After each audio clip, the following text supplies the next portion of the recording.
Hello there and welcome to the QNB Stars League review show, all in English here on Alcast as we look back at all 6 matches in week 12. Yes, we're into round 2 and it got off with a bang. 21 goals in total. We'll show you each and every one of them in the company of former English Premier League players Nick Summerby and Chris Makin, who will share with us their expert opinion as they analyse each game in detail. Plenty to come from them over the next 55 minutes. Let's remind you how they lined up in week 12.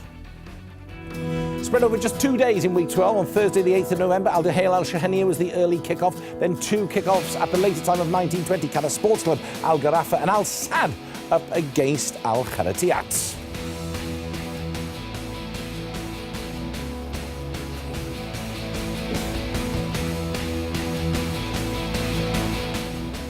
Then on Friday, the 9th of November, another 3 matches. The early kick-off was Al Ahly versus Al Rayyan, and at the same time, Al Khor took on Al Arabi. Just the one kicking off at 19:20, and that was Salal versus Al Saliyah. All right, let's get straight to the action. And Al Duhail remained the only side going into week 12 who were unbeaten. And they were up against Al Shahaniya, who themselves hadn't been beaten in their last 3 matches. Al Shahaniya were missing key player Alvaro and were always going to find this match tough. Al Arabi broke the deadlock at the 24th minute, doubled Al Duhail's lead just before half-time. Literally, just after restart, Milson Jr. got his 3rd of the campaign. Al Duhail were flying. Al Arabi secured his hat-trick and 14th of the season in the 67th minute. Ramin squeezed one in for Al Shahaniya late on, and Malul will be angry that his team didn't keep a clean sheet.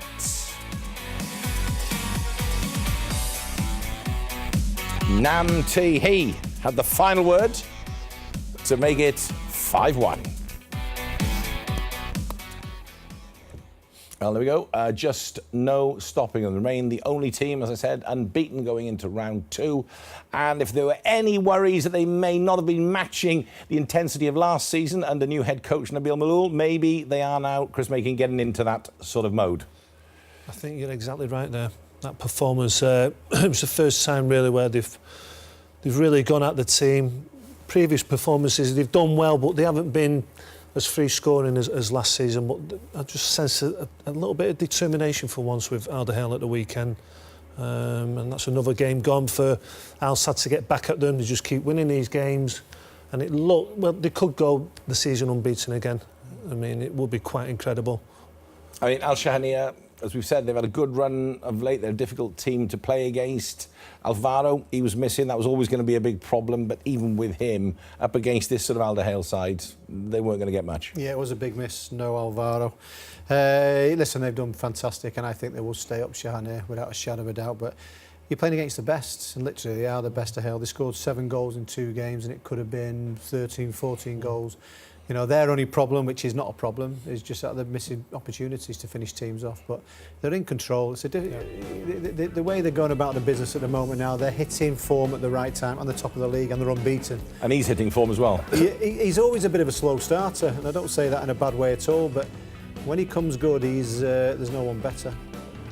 He seems to be, I don't know whether he's got that top goal scorer in his sights now. Really do. He's really on the heels of Bunja, especially after Bunja's start to the season. Al Arabi in the last few games, Nick, has really he's looked so sharp and hungry. It's funny, he's 5 behind now, isn't he? Bunja 19, 14 for Al Arabi. Yeah, but what was he behind at the start of the season? Correct. And listen, and he can get a hat-trick any time like he did here. Yeah. So before you know it, he could be just 2 behind, you know? Yeah. But if you watch him, his goals, he just stays in the box. That's where he is, you know. You don't see him out on any of the wings. Occasionally you probably might do, but that is where he earns his money and that's where he scores his goals. You know, there's a lot of other centre forwards in the league what should look at him. You know, that's what you're there for, that's what you score goals, the hardest position on the football pitch, and that is where he is there, and that's where all it is. A lot of his goals are just side foot, you know, but what a player he is. Let's focus on someone we haven't mentioned right now, but we have talked about him in the season because he's new to the club at the start of this season, 18-19, and that is Milson Jr. And he's on good form. Been really impressed with him since day one, mind you. It's not easy going to a new club, never mind the reigning champions where there's a lot of pressure, but he seems to be really enjoying his football, and he's enjoyed it since day one, like I said before, and that's just wonderful skill, wonderful movement. What we're seeing from Milson, when he starts wide left or wide right, he makes his way in field, and you know, his crosses were good on the night, his end product was good on the night, he's getting shots off, goals, and everything's right about his play at the moment. This is a big example here. He's right out. We'll show you the goal now, and then we'll see really the work and his movement. And what we're going to see a lot in this, because we will pick on another player later on about the endeavour of getting into the box. Now look at him right out there. I mean, this is what it's all about here. Look, he's looking at the situation and he's watching not to get offside as well. He just times his run and everything's perfect there. You know, there's quite a bit of this. We have a couple of Pieros tonight, which aren't massive Pieros, but very, very important. And it's endeavour about getting into the box. It's focusing on the simple things, as you always go on about, you know. That's all he's doing is running. I say that's all, but he's focusing on it. He's doing the right thing, getting to the right place at the right time, and that makes the difference. But he's on the opposite side of the pitch and he's watching it all the time. And as it's going down there, he's thinking, well, hang on a minute, and he's gauging it. He's gauging it as it gets further into the box. He's timing everything. He's not getting in there too early, you know. And he just times it to perfection. So a lot of the players should watch that. You know, they're watching it. Hang on, I can get on the end here. This is it. I'm going to get a goal there now. It's not going to come to you, the ball. You've got to go and try and find it and make it happen. On the subject of good running, maybe Al Break showed some good running, Chris. These modern day fullbacks, eh? Look at this. Look at the meters go getting ramped up on the clock there. This is all about endeavour, desire. And you've got to do it as a modern day player, especially as a modern day fullback. It's quite incredible how it's changed from when I was a fullback. They all seem to, that's like an 80-yard run, that. And, you know, but you don't envy those now, do you? I never used to do that. And you wouldn't have got a game now, Chris, to be honest with you. No, and they keep doing it, and they keep doing these runs now. Where would you won't have, because you don't play with wingers anymore. You're both redundant. Thank you, guys. Maybe next season. Both out of a job now. But it's quite incredible how the tactics have changed. I mean, it's a great point to make. Al Break is making an 80 run. I never used to do that. That's coming to the game. And Nick there, with taking up Ed Milson's position, would have been told to stay out wide. Now, as a right midfielder, right winger, or right-sided attacker, you've got to come in off the line and get right into the middle of the goal, haven't you? So they would have said to Chris Ed, he said, right, you're a full-back, I want you going forward. He'd have gone, no, don't go forward. And then he said, me as a winger, I want you to do some defending on them. We don't do that. These two? Well, lads, contract is over. We finish. All right, then, let's move on. Qatar Sports Club, they'd made some good progress between week 8 and week 10, but they were going off the boil again, and they needed some more victories to move away from the danger area. And in week 12, they were up against top 4 hopefuls, Al Gharafa. After a tight first 45 minutes just before the half-time whistle, Taremi was brought down in the area and Wesley Sneijder stepped up to put Al Gharafa ahead. Qatar Sports Club had their chances too, and in the second half, but just couldn't make them count. Sneijder kept his cool late on to side foot the ball past Qatar Sports Club keeper Jassim, which gave Al Gharafa a solid 2-0 win. A very late clash between Sneijder and Jassim led to a red card for the Dutchman, and it left a bitter taste in the mouth after the final whistle. Right, Qatar Sports Club, Nick again failing at Al Gharafa. Back to a positive performance this time. I say top 4 hopefuls because they're still hopeful because there's a lot of competition there now. Qatar Sports Club, as I said, 8 to 10. Between those weeks, things started to improve a little bit, but they need more points. They're not getting away from that danger area. Yeah, they don't look like they're going to score goals. Not from what we saw in the first game where we thought it was going to be a good season. It looks like it's going to be difficult unless it turns around. You always get a bit of a reaction when a new manager comes in. Not being disrespectful to the new manager, but did they rush too quickly there? You know, we're getting rid of managers. Should they give them more time? But it looks to me, it looks like it's going to be a difficult season for them. Gharafa, consistency, end off. Can you do what you did end of last season, where you made a fantastic run and made it into the top 4? Any of those sides there, any of them, Al Ali, Gharafa, Salal, Salia, you know, you get a good run and it's yours. That top 4, pretty simple as that, really. Okay, well, 2 goals. First one from the penalty. No question about that, really, Chris? No, it's a penalty. Only one man going to take it. And he's back in the side now, and they're unbeaten in the last 5 now, Al Gharafa. He loves those little side footers, doesn't he? He loves that, doesn't he? A little dink, little chip. I think they've got a good chance now. They're unbeaten in the last 5, like I said. I think it's 3 wins and 2 draws. or maybe 3 draws and 2 wins, but it doesn't matter. They're climbing the table now. But they do play better when Wesley Sneijder's there. That was the whole point of bringing him in. Let's just show you the incident at the end. Make of it what you wish at the moment. Okay, so he tries another thing like that. Now, Jassim's made a huge reaction there. You can see the surprise. Yeah, it's not even a booking. It's not. No. Well, you have the look at the close-up. He does everything he can to actually avoid stepping on him, right? That's purely accidental. You can tell straight away. Well, you know, he was not happy. Obviously. Yeah, but watch this now. Look, he doesn't even touch him. Look, he doesn't touch him. Watch how he even avoids to step on his hand. He goes the extra yard just to kind of. Now listen. This is the last game. Last game. Trust me, this is the last game I played. Right, that was Wesley Sneijder saying it's the last game he's going to play in Qatar.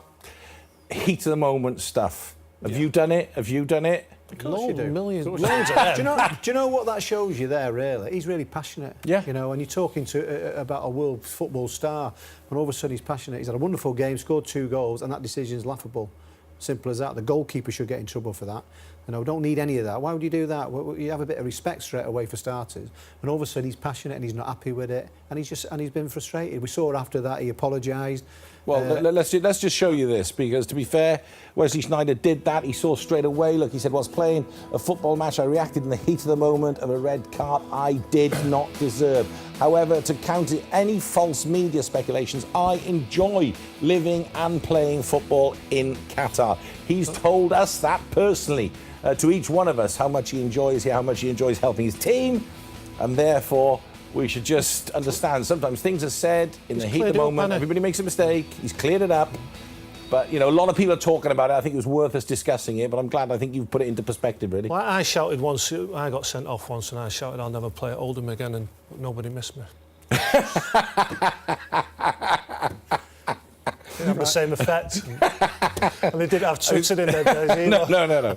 I get a feeling that Sneijder would be missed, and he will be missed, because he will face a couple of matches now for that red card.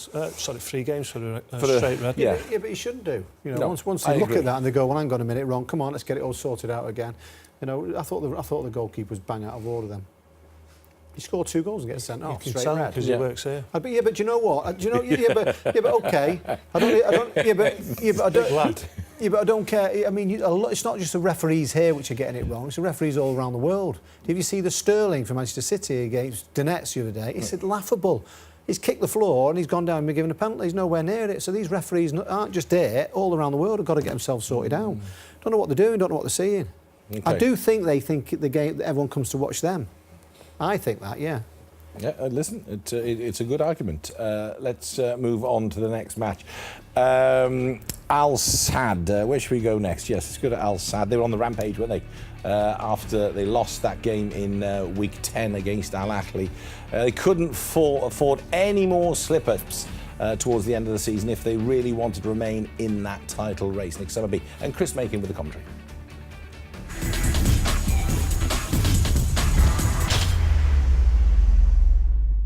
It's like men versus boys at the moment. You really do have to be honest with that. It's a matter of time.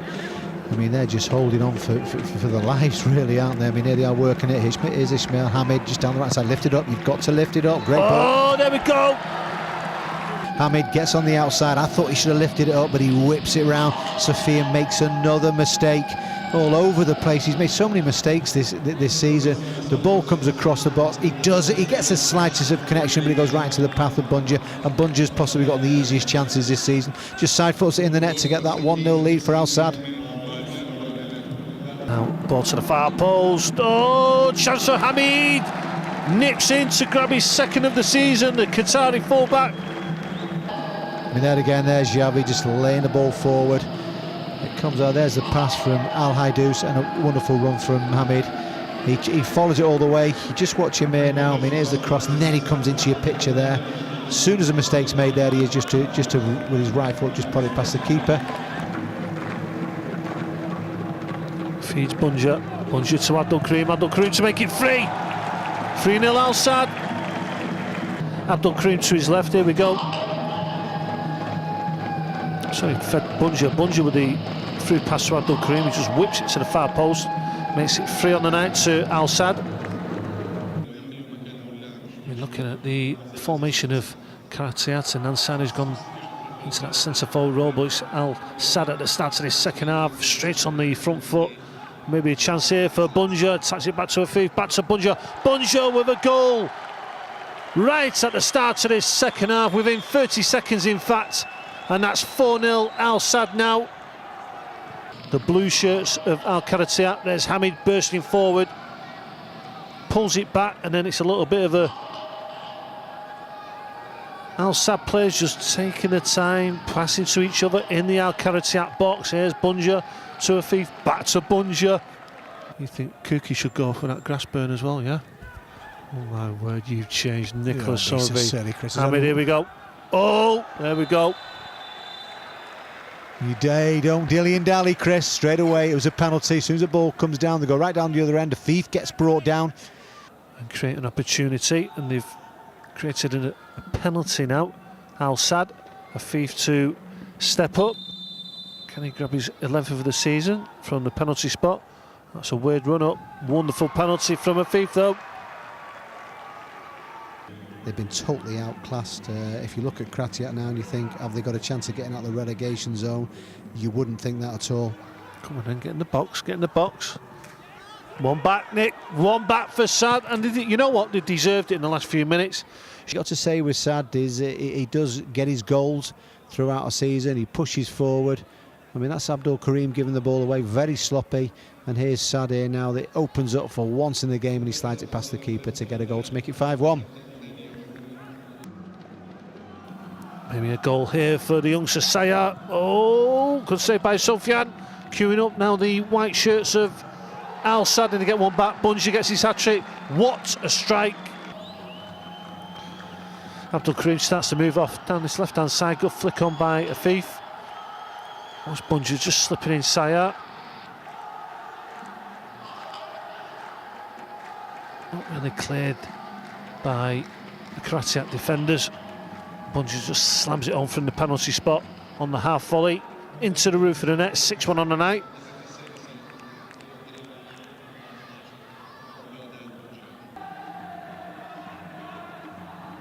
Oh, full skill there by Al Haydous.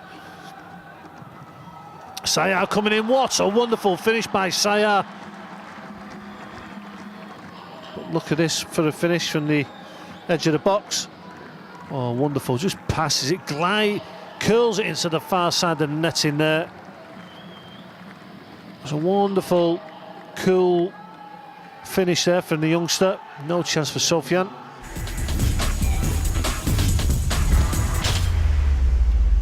Yeah, real mismatch there. Comfortable for Al Sadd, I guess. So comfortable, it's difficult to know how good they were on the night. Is that fair to say? Oh, and how poor Karatiat. Well, yeah. I felt sorry for the standing coach, Wissam Rizit, because it was just hard to change. He couldn't have done anything really. It was so hard to change because Al Sadd are on the same level, or nearly on the same level as Al Dahil. And when they're rampant like that, what do you do? It was possibly, Nick said it in commentary, it was possibly the most one-sided game we've covered.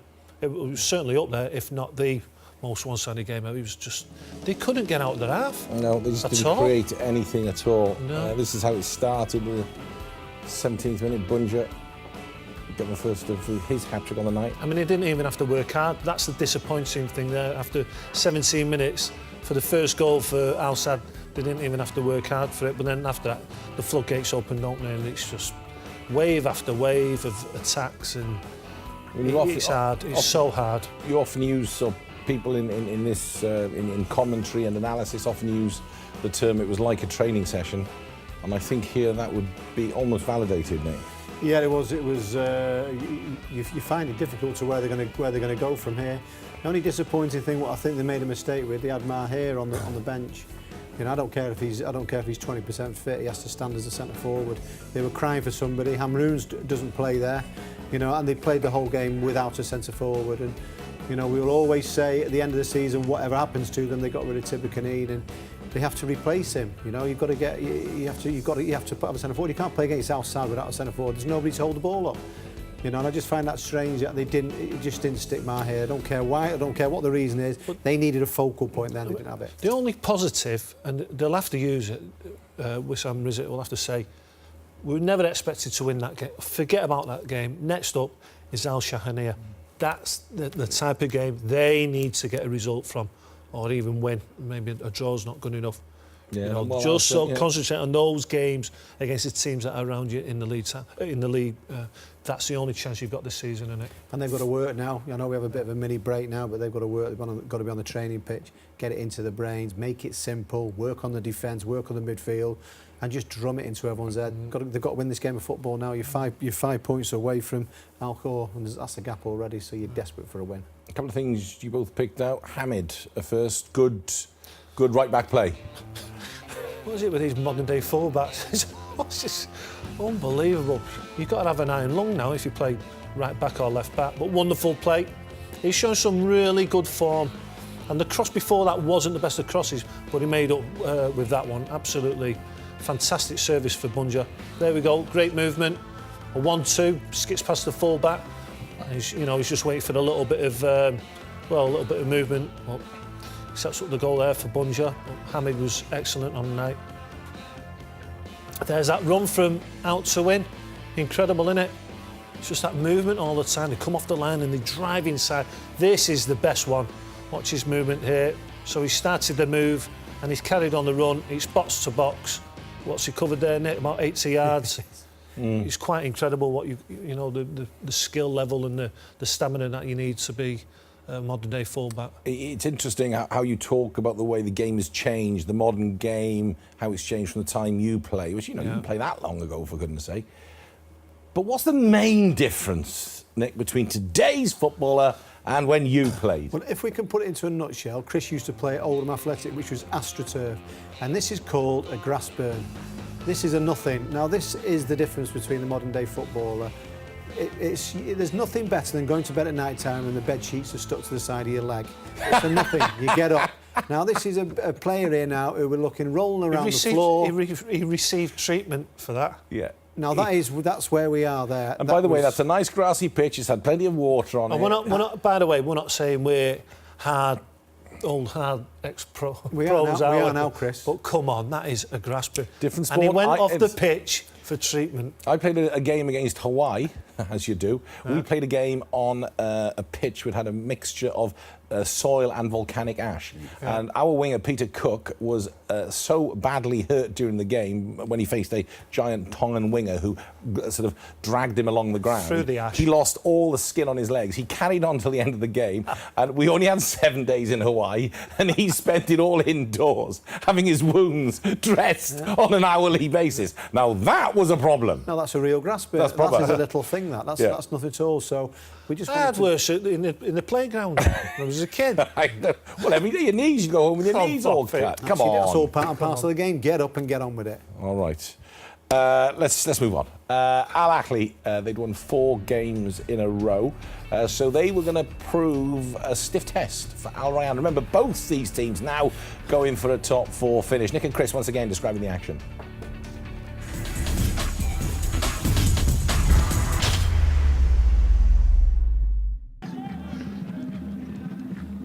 Do you think Jose Mourinho knows what it is?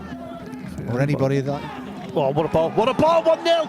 What a start! And you wanted more from Luca. You've got it, Summerby. Wonderful delivery. Sorry, we were talking a little bit then, but the ball came in as a wonderful delivery. And there's Luca there. Well, what a start that is there. He's opened the scoring. 1-0 to Rayyan. Mufat back in the side for Allah. What a cross into the near post. Great positioning from Luca. Gets across the near post. We always talk about it. And he gets his just rewards. Puts Al Rayyan 1-0 up. And what a goal from Al Rayyan, by the way. Yeah, it's all about the ball. Side to side. Yeah, but just look at the youngster here now. It's all about the quality of the cross, and it is absolutely inch perfect. There he is, Luca. Hopefully that kicks him off now. Mufat passes it. Sebastian, he lets it run, then Benson forgets about the ball. Mufat's still coming forward. Imagine if he gets a goal here. Mufat to the near post. Well done by the youngster then. See, how quick is he, by the way? Couldn't get anywhere near him. Look how sharp he is. Gets into the box there. Nobody around him because nobody expects it. Good pressure. Fantastic play there by Alcobi, winning the ball back from De Jong. Tabata over the top towards Luca. Luca on for his second of the night. Oh, it should have been 2 there for Al Rayyan. Pressing high up the pitch, they win the ball back from Al Ali, and then he break ever so quickly. Look at this run and pass from Tabata and Luca. Great first touch, just a good save from Ivan. All from Alcobi in midfield as well. The ball's played into Nigel De Jong, he's tight up behind him, he nicks the ball, then all of a sudden the ball comes to Luca. Very good first touch. There's Tabata. Wonderful turn by him, still Tabata. Great block by Kazade. Mufat line up the half volley. Just past the near post, but better from Rayyan again. He seems to be dominating this match so far. I'll tell you what they're doing here now, which is where they've done the homework, is they're nicking the ball in midfield. There's Machala there, I wonder what he's thinking at the moment, but once again, getting caught out. Rayyan are really doing a job at the moment on catching Al Ali in midfield. Sebastian with a shot from the edge of the box, always rising. Once again, Rayyan just pushing on into midfield, winning the ball back, making it look easy so far.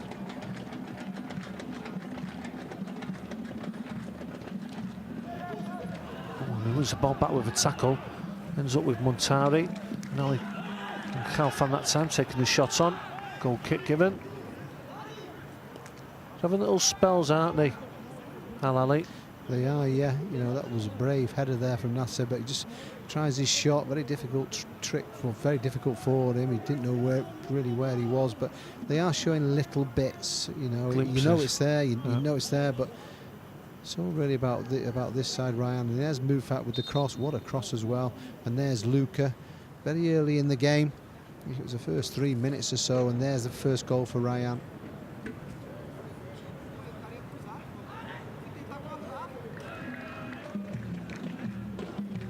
Well done, Max, who read that. Easy enough. There's Zuma into Luca, back to Tabata to make it 2. What a chance for Tabata to double the lead for Rayyan, but he skied his shot. Look at this touch from Luca. Oh, what a chance. Tell you something, what football that is. Really good patient play from Rayyan. When the time was right, the ball got into the box. Lovely first touch from Luca. There's Tabata, he expected it to go in the back of the net, he just pulls it over the bar. Al Ali trying to force something just before half-time. Juma to defend against Abdel. Here's Mutawali again. Wide to Jassim. Can the fullback deliver? Can he pick out a green shirt? Not a bad delivery towards Montari. It's the right side there, that last from Al Ali. And he knows he should have done better there, Montari, going off that reaction. Well done, Jassim, just hangs one up.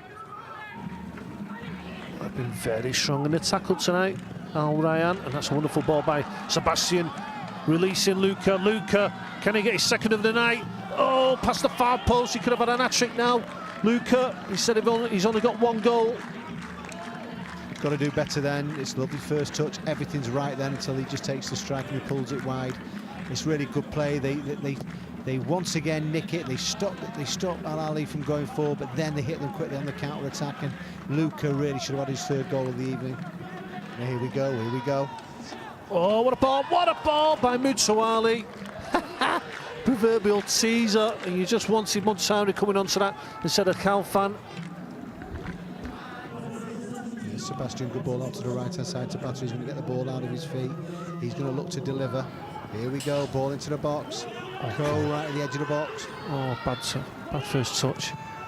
See if the cross is any better. It is. Tabata to the far post. They can't get his 2nd goal, Nick. Can they? You can't at all. Once again, well done by Luca. Look at this Luca from a dummy. There you go. Just opens it up for Tabata, but Tabata doesn't get the connection. Mutawali now. Mutawali breaking forward, Nick. Here we go. It's a big chance. Mutawali picks his spot. What a save from Omar Barry. That's the chance. Brilliant. Does everything right, Mutawali, against his former side. He accelerates away there, but what do you do when you're a goalkeeper? You come out and you open your body, and that's exactly what he does there. Fantastic save from Barry. Here we go. Kazade, chance, Mutawali against his former club. Nicholas, son of it. He called it. Chris, But he's not finished. He's made up for that miss. I think there's a winner on here, the cards. It falls unbelievably for him. Well done by Michal. Michal manages just to help the header on. The ball bounces, and there he is, Mutuali. This has been a test for him, but do you know what it is, Chris? Keep believing, keep believing. Just watch Michal here now. There's the header, and it just falls nicely for Mutuali there. And they flood the area with green shirts, and it falls nicely to Mutuali. And he's just had that massive chance, but he's made up for that mistake, and he's brought Al Ahly level in this game. Here we go now. I'll give you that. Here's Abdel turning. Oh! Amutsari. Here we go. Nicholas. Michal to the... Look at that lovely little touch. This is what we've not seen hardly any in the game, but they're up for it now. They think they can win this game now, Al Ahly. Where's this belief come from?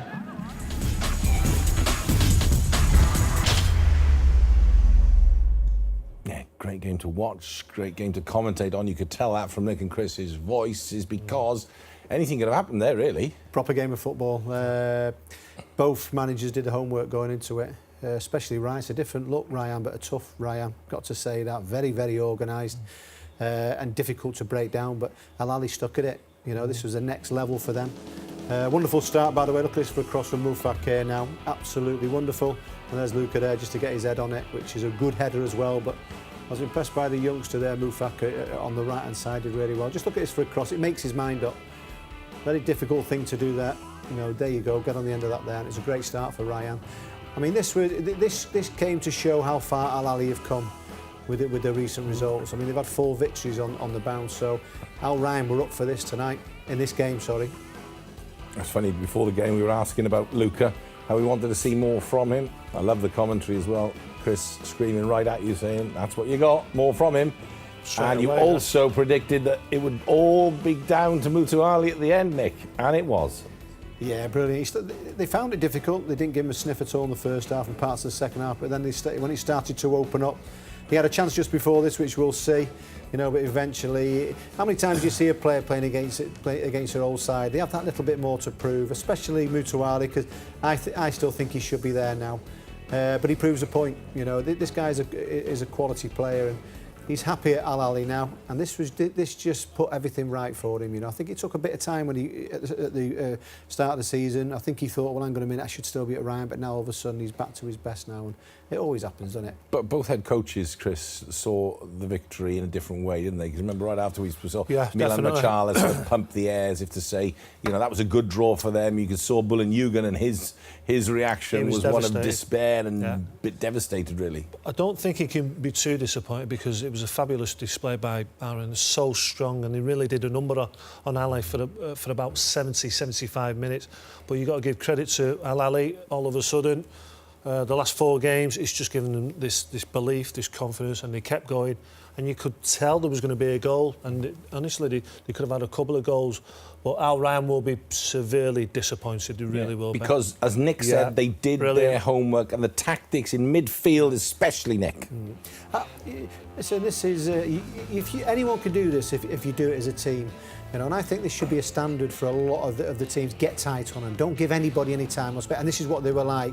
But do you know what? They didn't have an answer for it. They kept trying it, and they were getting in trouble with it. Instead of knocking a long pass, once again in midfield, there's Nigel de Jong. Nigel de Jong didn't have it his own way all night, you know. But what they did is they hit them on the counter attack straight away. This is Luca, first touch, but doesn't put it away, and it was a fantastic ploy.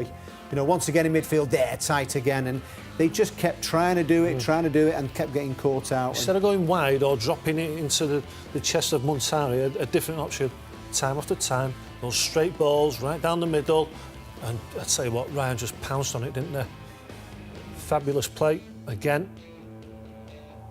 But you know, Al Ahly, you're looking after about 20 minutes, half an hour, thinking, do something different. Every time, wasn't it? They were just on him. Here we go, this straight pass. You know, it's what they should learn out of this game is, right, what have we got if this happens to us next time? Yeah. You know, have we got another way to play? They didn't. You know, they had to try something, but Ryan were fantastic at that. Yeah. And I think that's good. That I think a lot of teams they couldn't get that second goal, could they? They couldn't at all. But we said it in commentary, you just knew, didn't you? I mean, we sorry, Chris, we used to do the same thing at Sunderland. If you do that all together, if you're Kratiak, work on that. You know, you can all do that together. If you get your 8 players, one goes, we all go together. We go across the pitch together. It's difficult. Don't care. Nobody can play under pressure. Correct. I mean, look at Nigel de Jong. He's played everywhere, World Cups and everything. All of a sudden, you put him under pressure. He doesn't like it. So it was great. It was good. It was a good ploy, but they couldn't maintain it. Let's see Luca's goal again and the chances there, Chris, because we were asking for more from him, and goodness me, in the 3rd minute he shut us right up. He did, and he's been slightly different to if you compare him to Ed Nielsen at Alder Hill, where he's settled in straight away. It's took him 3 or 4 games now for Luca to settle down, but in this game he showed us just the forward running, and he was getting into the right areas. That he did everything right. It was just a good save there from Ivan in goal. But he made the good runs, didn't he? He got the first goal. That should have been a goal. That was a good save. This one, you're expecting him to put it away. But, you know, he times the run perfectly, looking right across the line. The first touch is great. The second touch out of feet is good. It's just the finish. But that's what you want to expect from your professional player. Now then, from the Al Ahly point of view, one thing that not angered you, but you're disappointed. You want to see Muntari make better runs into the box. No, this covers our other stories, which we spoke about the players before getting into the box. Look where he is now. He should be reading this when it goes to the right-hand side. And do you know what he does? He makes the crosses mind up. Get in there. So all of a sudden, if I'm looking up as a winger, I see him, I'm just going to hang it up there for him, and he can come onto it. You know, he's a little bit lethargic. We saw Etu the other week. He broke his neck to get into the box. Once again now, look at it as it works out. He's not reading where the joy is there now. It's on the right-hand side. You've got to get in. Get in there, and that's where you're going to earn your money there. You know, this guy has a chance to play in the World Cup when it comes there. You know, and we looked at Hamid there before. Who else do we look at? Alberic getting into the box there. We got Etu the other week doing it. Etu who's been there, seen it and done it. Nielsen. And all these players getting in there. He has to do that. You know, that's where you're going to get your goals. You make your mind. But if I'm there and I look up and I see the size of him, it's easy for me. I just hang it up there for you. You know, just need that little bit more enthusiasm. Not enthusiasm. He's just got to have endeavour. He's got to get in there for himself. It's hard work. It's pinning his ears back and going, instead of just jogging in, I'm going there. Yes. I've read it. I know that's going to come across. Yeah. I want to be there when he comes in. There you go. No, I might get there. Let's look at Mutuali's chance, Chris, and finally the goal. Oh, wow. I mean, you thought this was the missed opportunity. You thought this is the thought one. He's got it here now. We talk about Montana. It was a wonderful first-time pass that sets Mutuali off. Great pace. Dame's not getting anywhere near him on the recovery run. And you just think that's a chance gone for Alan. But what's pleasing about that goal there, they've got about 4 or 5 green shirts in the Iron box. So attacking-wise, they did really well. Towards, the last 20 minutes of the match, they give it a really good goal. They kept going, didn't they? They did. Oh, it could have gone out anyway, and we expected maybe Al Ahly at the end there. It was just go to show that Al Rayyan got caught out there. Honestly, for the performance that they put in and with the tactics that came off in the match, they just needed that second goal. They could not get the second goal. And we've been involved in games, loads of games like that. You think, we've got a chance here. They can't get this second goal. We'll keep going, boys. Let's keep going. He only needs one chance. And now that's their toughest one of the lot, that. You know, beating Al Sadd in the last game against Alcor, that shows that they've got a real determination. It's very difficult when you're playing against someone that has the better of you. You know, it's easy. We looked at Graffa the other week, you know, they downed the tools, they didn't. They thought, I don't fancy this, they kept going, and eventually you break them. Somehow or other you break them, and at the end, Al Ahly broke them. But I thought they should have gone for it. They brought Michel on the left wing, and Muntari. You get it in there, get that right in there at the end, and you got the victory because you had them on the ropes. Well, Nick was one of the great crossers of the ball in the English game, and anybody who doesn't get that ball in that you like, you're going to criticise them. Yeah, but look, and Ali's got to get it in here. There's Michel, there's Muntari. Put it in now, just get it in, get that in there, just hang it up there now. There's 2 of them who are fantastic in the air. You're 78 minutes, you've got back into the game. Look, he's not doing it, pull it back then. You know, get it in there. Me and Chris were like that. Just put it in, and then you're going to win the game. Away, as he's got straight away, he should have a pitch in his head. One touch out with feet and just put it into the area. And it's it. You've got it then. It's, you know, and that's they were crying out for it then. OK, do they both finish, Al Ahly and Al Rayyan, in the top 4? Yes. Well, we said yes last week, so I'll have to stick by it. Just a question. You're just trying to trick us there, Rob. No, because there's another team coming up just at the end, which I'll ask you again. Right, Al Khor, they lost 7 out of their 11 matches. Now they really needed to start winning some games and getting 3 points just to pull away from the danger zone in week 12. They're up against Al Arabi, who themselves had lost 5 in a row. Al Khor bossed this game with 62% possession. They enjoyed more attempts on target now, and Al Arabi, but they couldn't find the back of the net. Once again, Arabi looked the shadow of their early season form, but then against the run of play, the ball fell for Salah in the 26th minute. And despite a huge shout from captain Al-Bariki for handball, Salah kept his cool and smashed the ball into the net. It was a fantastic goal that would stand strong for 90 minutes and give Al Arabi their first win in 6 matches. See what it meant there to Hatem Madeb. The big 5 at the end, high 5. It's, when they've been on a run like that, they needed it. Yeah, was that the first one in 5? Mm-hmm. First one in 6. They'd won 5. First one in 6? They'd lost 5 in a row. Right. First goal in 6 matches? I think it could be. I didn't about even the look same, at that. Yeah, same about the stats, same stat, so, yeah. I mean, what a welcome relief. And Al Khor were the better side. I watched most of the game before. But what a win for Al Arabi. And Al Khor now, what was it, last 3, no wins. So they've just hit the wall, haven't they? Because Sonny was in the stands. Sorry, Nick. Because Sonny was in the stands as well, so... Do you know the strangest thing there is all the managers and everyone's saying how well Al Khor are doing, but they just can't win a game of football.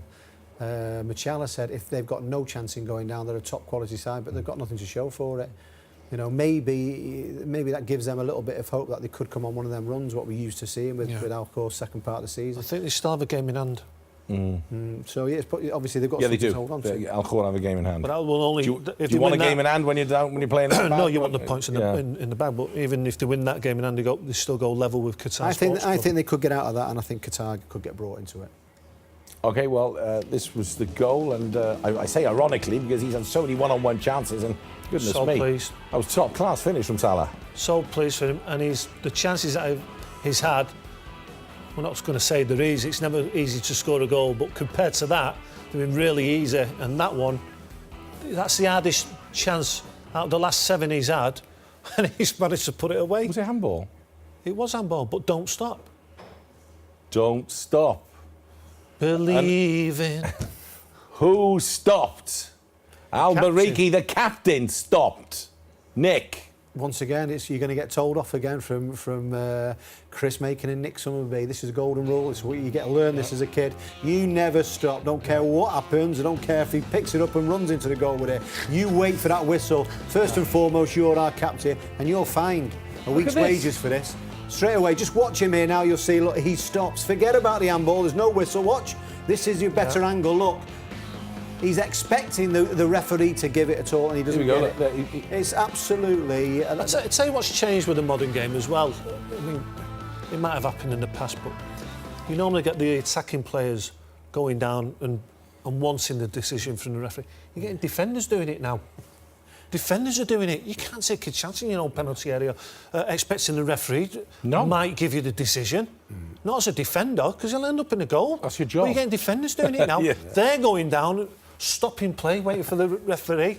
It's incredible how it's changed, it really is. So the point is, he was still in a position to stop that. Of course he was. Yeah. You don't ever stop. Not at all. So he's taking a gamble there to expect the referee, which he usually does give the decision, because people dive everywhere and all this, and referee automatically gives it. He's not then. So he's got to learn that. And that's your captain, that. Do something, deal with it. And if the whistle goes, well, that's what happens. It didn't go, and it's in the back of the net. OK, Salah. Can you believe it? They hadn't won since the 28th of September. It's a long time, isn't it? And they were up against Al Salia, who themselves, despite very indifferent form of late, were just 1 win away from getting back into the top 3. Salah seem to have lost their mojo, can't get back to the form that put them in the top 4 earlier in the season. Salah haven't won since round 7. They beat Al Khor 1-0. Just before the half hour, Al Salia's Abdul Qadir compounded Salah's misery even further with his 10th goal of the season. Salah enjoyed a little more possession than Al Salia and had more shots on target. When Youssef was confronted with Al Salia's second effort on target, he hit the back of the net, and with just over 10 minutes left, there was no way back for Salah. 3 points for Al Salia, back to 3rd in the league. Seeing some frustration there now with Salah. Chris. I watched the game. There seems to be something missing, and that's belief. They played OK. There's lots of endeavour there. They're working hard, but they haven't got that belief that they're going to get a goal. and it's just disappeared.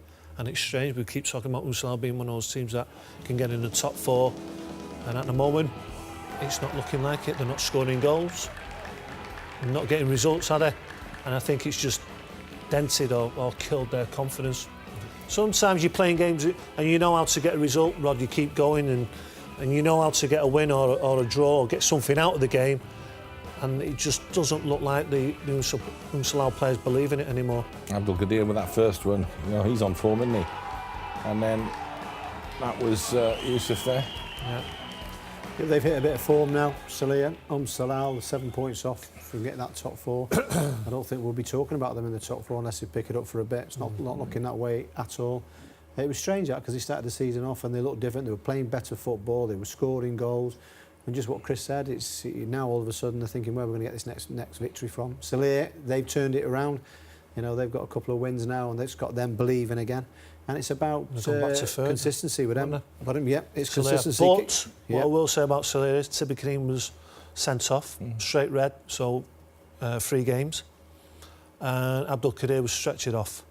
So that could really change things. Yes. That could change things 10 indeed. goals each, them 2. What a wonderful return for Sami Trabelsi, but the next few games are going to be vital. So it's a good job they've got the 2-week break for Abdul Qadir to try and get him fit.